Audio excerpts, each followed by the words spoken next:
वज़ीर-ए-आज़म शहबाज शरीफ का ISPR headquarters का दौरा, वज़ीर ख़ारजा, वज़ीर दिफ़ा और सर्विसेज चीफ्स भी उनके हमरा थे।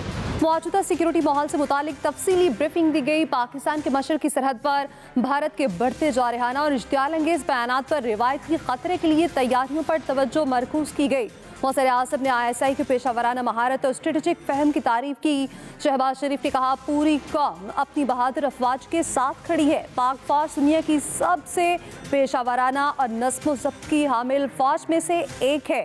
अवामी हिमायत के साथ मुसल्लह अफवाज और रियासती इदारे मुकम्मल तौर पर तैयार हैं। मुसल्लह अफवाज पाकिस्तान की सलामती, वकार और खुदमुख्तारी का हर कीमत पर तहफ़्फ़ुज़ करेंगी। वज़ीर-ए-आज़म शहबाज शरीफ का ISI हेडक्वार्टर्स का दौरा, वज़ीर ख़ारजा, वज़ीर दिफ़ा और सर्विसेज चीफ्स भी उनके हमरा थे। मौजूदा सिक्योरिटी माहौल से मुताल्लिक तफसीली ब्रीफिंग भी दी गई। पाकिस्तान के मशरकी सरहद पर भारत के बढ़ते जारहाना और इश्तियाल अंगेज़ बयानात पर रिवायती ख़तरे के लिए तैयारियों पर तवज्जो मरकूज़ की गई। वज़ीर-ए-आज़म ने ISI की पेशावराना महारत और स्ट्रेटेजिक फ़हम की तारीफ़ की।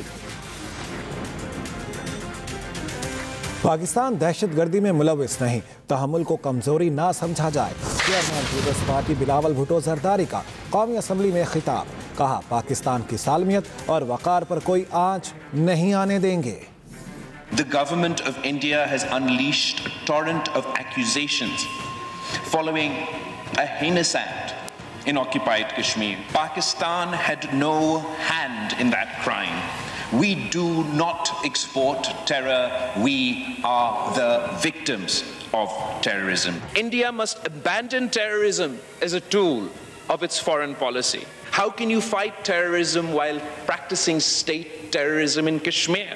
India has yet to account for Kulbhushan Yadav. India's hands are stained with blood from Sri Lanka to Canada and beyond. India's suspension of the Indus Water Treaty is not a punishment for Pakistan, it's a crime against humanity. Pakistan armed forces are vigilant, resolute and prepared. Our nation stands united from Karachi to Khyber, from Lahore to Larkana.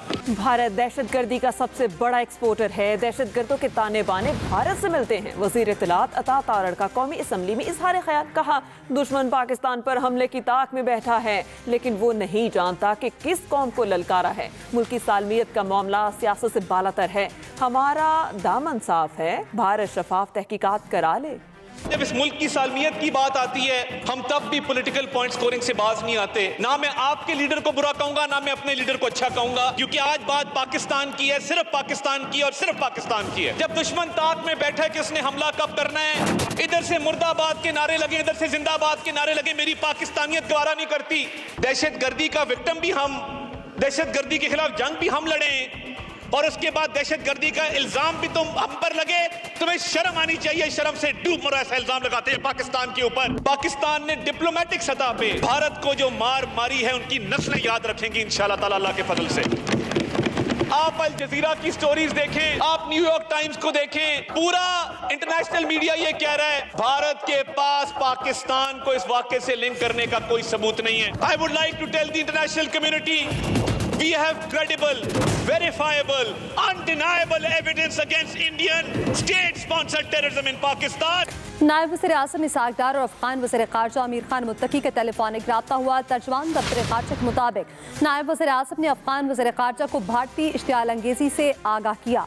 नायब वज़ीर-ए-आज़म ने अमन के लिए पाकिस्तान के अज़्म और खुदमुख्तारी के तहफ़्फ़ुज़ का अयादा किया। आला सतह के राब्तों को बरकरार रखने की अहमियत पर भी इत्तफ़ाक़। अफ़गान वज़ीर ख़ारजा ने नायब वज़ीर-ए-आज़म इसहाक़ डार को दोबारा दौरा अफ़गानिस्तान की दावत भी दी। सलामती कौंसिल का पाक भारत कशीदगी के बढ़ते खतरे पर तशवीश का इजहार। पाकिस्तान की दरख्वास्त पर अक़वाम मुत्तहिदा की सलामती कौंसिल का बंद कमरा इजलास हुआ। तहम्मुल, कशीदगी में कमी और मुज़ाकरात की ज़रूरत पर जोर दिया गया। मुस्तकिल मंदूब आसिम इफ्तिखार ने पहलगाम वाक़े के भारतीय इल्ज़ामात मुस्तरद कर दिए। अहम खबर है, आपको अपडेट करेंगे। तहम्मुल, कशीदगी में कमी और मुज़ाकरात की ज़रूरत पर जोर दिया गया। वफाकी वज़ीर दाखिला मोहसिन नकवी की दोहा में कतरी वज़ीर-ए-आज़म मोहम्मद बिन अब्दुर्रहमान अल सानी से मुलाकात हुई।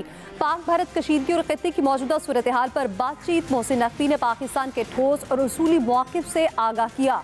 कहा, भारत के बेबुनियाद इल्ज़ामात और इक़दाम से खित्ते के अमन को संगीन ख़तरात लाहक हैं।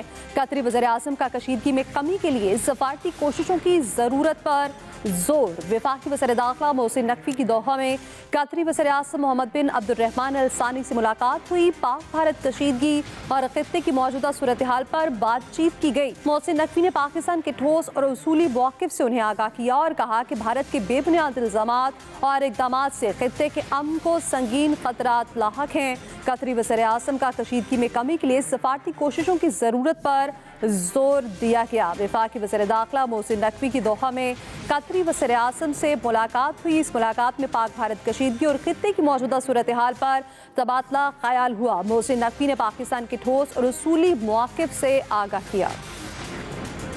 कलदम BLA के दहशतगर्दों का मच में हमला, 7 जवान शहीद हो गए। अहम खबर है, आपको अपडेट करेंगे इस सिलसिले में। कदम BLA के दहशतगर्दों का मच में हमला, जिसके नतीजे में 7 जवान शहीद हो गए हैं। इब्तदाई इतलात है जो कि आप तक पहुंचा रहे हैं। आपको ये बता दें, कलदम BLA के दहशतगर्दों ने मच में हमला किया है, जिसके नतीजे में 7 जवान शहीद हो गए। अहम खबर है जिससे आपको अपडेट कर रहे हैं। कलदम BLA के दहशतगर्दों का मच में हमला, 7 जवान शहीद हो गए। कलदम BLA के दहशतगर्दों का मच में हमला और 7 जवान जो हैं शहीद हो गए हैं। बम हमले में पाक फौज के 7 जवान शहीद हो गए। कलदम BLA के दहशतगर्दों का मच में हमला, 7 जवान शहीद हो गए हैं। ISPR के मुताबिक कलदम BLA के दहशतगर्दों का मच में हमला। खालिद महमूद हमारे साथ, उनसे मजीद जान लेते हैं। जी खालिद, बताएगा इस बारे में मजीद ISPR ने क्या बताया है? देखिए जी, ये इंडिया की प्रॉक्सी है। यहाँ पे BLA के जो दहशतगर्द हैं उनके जो तावन है इंडियन लॉ एजेंसी के साथ उनको हासिल है। ये इंडियन प्रॉक्सी में जो है ये हमला किया गया है और सिक्योरिटी फोर्सेस के 7 जवान जो है इस वाक़े में शहीद हुए हैं। ये मच का इलाका है जहाँ पे भारतीय वहाँ पर काम करने वाले कलदम तंजीम है, बलोचिस्तान लिबरेशन आर्मी, इनके दहशतगर्दों ने सिक्योरिटी फोर्सेस की गाड़ी को देसी बम से निशाना बनाया है। और इस बुज़दिलाना हमले के नतीजे में जो 7 जवान हैं सिक्योरिटी फोर्सेस के, वो शहादत के मरतबे पर गामजन हुए हैं।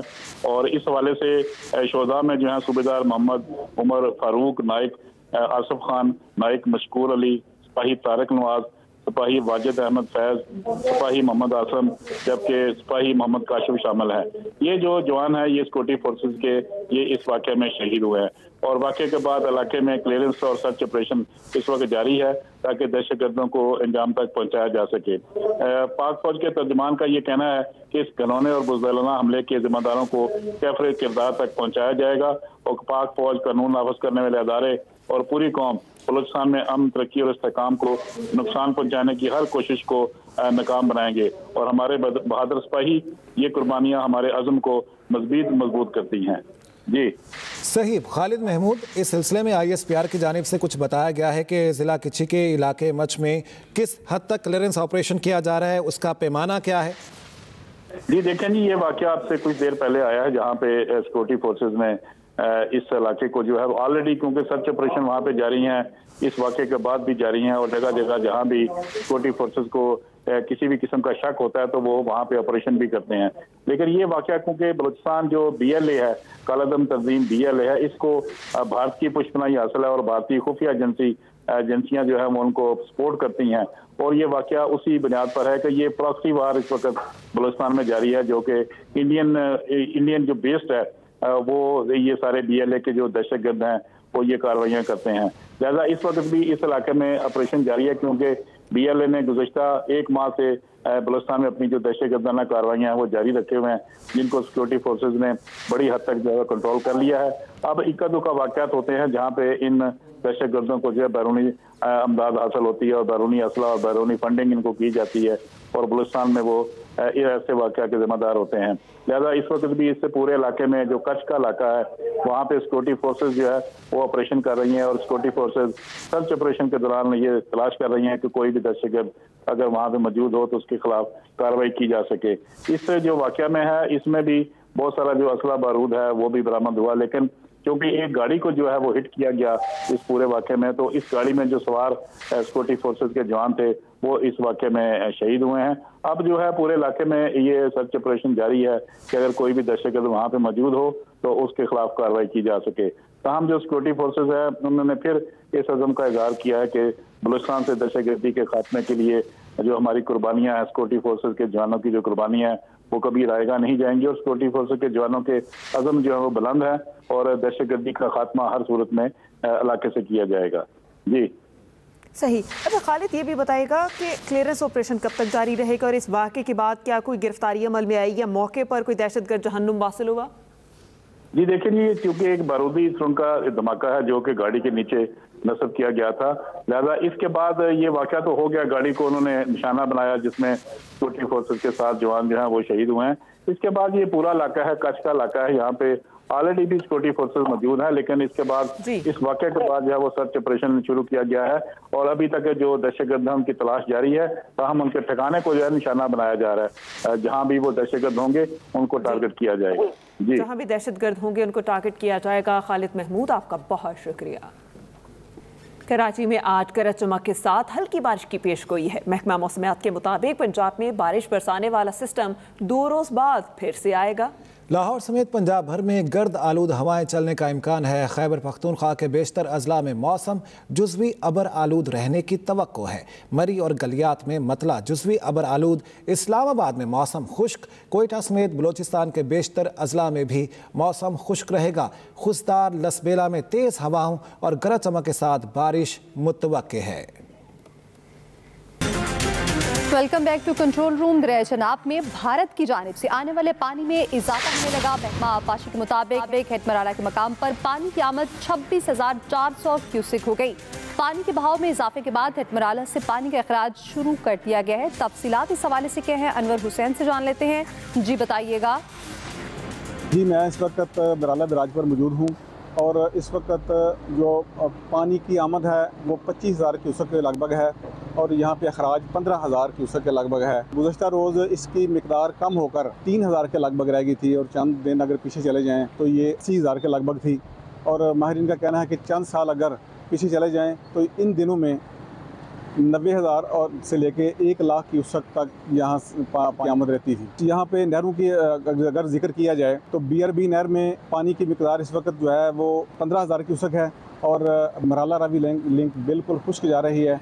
इसमें आने वाले दिनों में हज़ारों नहीं बल्कि लाखों एकड़ ज़मीन भी मुतासर हो सकती है। जी शुक्रिया अनवर हुसैन आपका। पाक भारत कशीदगी एक्स सर्विसमैन ने अपनी खिदमात पेश कर दी। Major general retired Javed Aslam Tahir, major general retired Khalid Jafri और दीगर की न्यूज़ कॉन्फ्रेंस। कहा, हम सर्विसेज से रिटायर्ड हो गए, दिफा के लिए हर वक्त दस्तयाब हैं। फौज के एक हुक्म पर अफवाज के शाना बशाना लड़ने को तैयार हैं। पहलगाम वाक़े पर भारत के इल्ज़ामात को मुस्तरद करते हैं। दिफा वतन के लिए किसी भी कुर्बानी से दरेक नहीं करेंगे। भारत की किसी भी जारियत का मुंह तोड़ जवाब दिया जाएगा। वज़ीर आला पंजाब मरियम नवाज ने टैक्सी के फाइनेंशियल मॉडल की असूली मंजूरी दे दी है। मरियम नवाज की ज़ेर सदारत खुसूसी इजलास हुआ जिसमें मास ट्रांजिट प्रोजेक्ट्स पर ब्रीफिंग दी गई।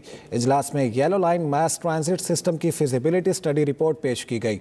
1100 ई टैक्सी से पायलट प्रोजेक्ट के इजरा पर इत्तेफाक किया गया। इस सिलसिले में ई चार्जिंग स्टेशन के लिए सोलर पावर सिस्टम नस्ब करने का फैसला भी किया गया है। इसके अलावा गुजरावाला में मास ट्रांजिट सिस्टम के लिए मजीद रूट्स पर रिपोर्ट तलब की गई। सिंध के सीनियर वजीर शर्जील इनाम मेमन से एशियन डेवलपमेंट बैंक के वफ्द की कराची में मुलाकात हुई। मुलाकात में रेड लाइन BRT मंसूबे की मौजूदा सूरत-ए-हाल समेत दीगर अहम उमूर पर तबादला ख्याल हुआ। शर्जील मेमन ने वफ्द को मंसूबे में दरपेश मसाइल पर तफसीली ब्रीफिंग दी। मुलाकात में फरीकैन ने रेड लाइन BRT मंसूबे को वक्त पर और कामयाबी से मुकम्मल करने के अज़्म का आयादा किया। शर्जील मेमन ने कहा, रेड लाइन BRT मंसूबा गुंजान इलाके से गुजर रहा है जहाँ यूटिलिटीज़ की मुंतकली एक बड़ा मसला है। ये मंसूबा हमारे लिए निहायत अहम है। इसके रास्ते में 5 बड़ी जामियात भी वाक़या है। सिंध के सीनियर वज़ीर शर्जील इनाम मेमन से एशियन डेवलपमेंट बैंक के वफ्द की कराची में मुलाकात हुई। उस मुलाकात में रेड लाइन BRT मंसूबे की मौजूदा सूरत-ए-हाल समेत दीगर अहम उमूर पर तबादला ख्याल हुआ। शर्जील मेमन ने वफ्द को मंसूबे में दरपेश मसाइल पर तफसीली ब्रीफिंग दी। मुलाकात में फरीकैन ने रेड लाइन BRT मंसूबे को वक्त पर और कामयाबी से मुकम्मल करने के अज़्म का आयादा किया। आपको बताते हैं बानी पीटीआई की दो बहनों उज़मा खान और नौरीन खान से मुलाकात। हलीमा खान को बानी पीटीआई से मुलाकात की इजाज़त नहीं मिली। बानी पीटीआई के कज़न कासिम खान को भी मुलाकात की इजाज़त दे दी गई। उस्मा खान ने गुफ्तगू करते हुए कहा, बानी पीटीआई बिल्कुल ठीक है। बानी पीटीआई की दो बहनों उस्मा खान और नौरीन खान से मुलाकात। इसके साथ ही एक्सप्रेस न्यूज़ के कंट्रोल रूम से फिल वक्त इतना ही। तो बाखबर रहिए और देखते रहिए एक्सप्रेस न्यूज़।